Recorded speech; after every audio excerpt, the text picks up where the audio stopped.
அந்த இருக்கிற டைமுக்கு நம்ம பணம் கொடுத்து போறோம், இல்லாத டைமுக்கு அந்த ஃப்ரீ பஸ்ஸுக்கு வரோம். அந்த ஃப்ரீ பஸ்ஸுக்காரன் கூட நிப்பாட்டி ஏத்த மாட்டேன்றான். கொஞ்சம் அறியாதவங்களா இருந்தா நிப்பாட்டி ஏத்துறாங்க, வயசானவங்க நிப்பாட்ட மாட்டேன்றாங்க. அதனால ஃப்ரீ பஸ் எங்களுக்கு வேணாம். எப்போ நாங்க பணம் கொடுத்து போறோமோ அது மாதிரி போறது நல்லது. வீடு இல்லாதவங்களுக்கு சொந்தமா வீடு வேணும், அதுதான். அது எதுவுமே இப்ப வாங்க முடியலையா.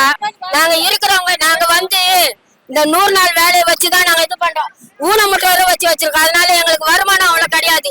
இந்த மாதிரி விலைவாசி ஏற்றிட்டா இருக்கிறவங்க பசியும் பட்டினியுமா இருந்து நாங்க அந்த 100 நாள் வேலையை வச்சுதான் நாங்க சம்பாதிச்சு சாப்பிட்டு இருக்கோம். இது மாதிரி விலை ஏத்திட்டாங்கன்னா நாங்க என்ன பண்றது?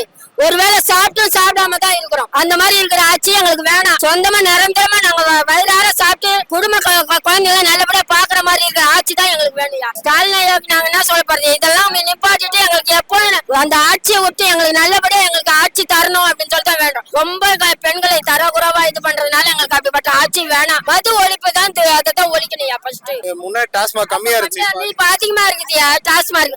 எங்க போனாலும் தனியா ஒரு பொம்பளைங்க வேலைக்கு போனா கூட முடியாது.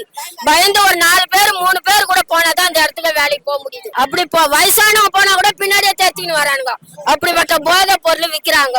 அதெல்லாம் இருக்க கூடாது. இதெல்லாம் ஒழிச்சாதான் இந்த நாடு நல்லா இருக்கும். அம்மா ஆட்சியில எப்படி இந்த மாதிரி எந்த இதுவும் கிடையாதுயா. அம்மா ஆட்சியில பெண்கள் தாராளமா போலாம், தாராளமா வரலாம். வயிறார சாப்பிட்டாங்க, மனசார அம்மா வாழ்த்துறாங்க.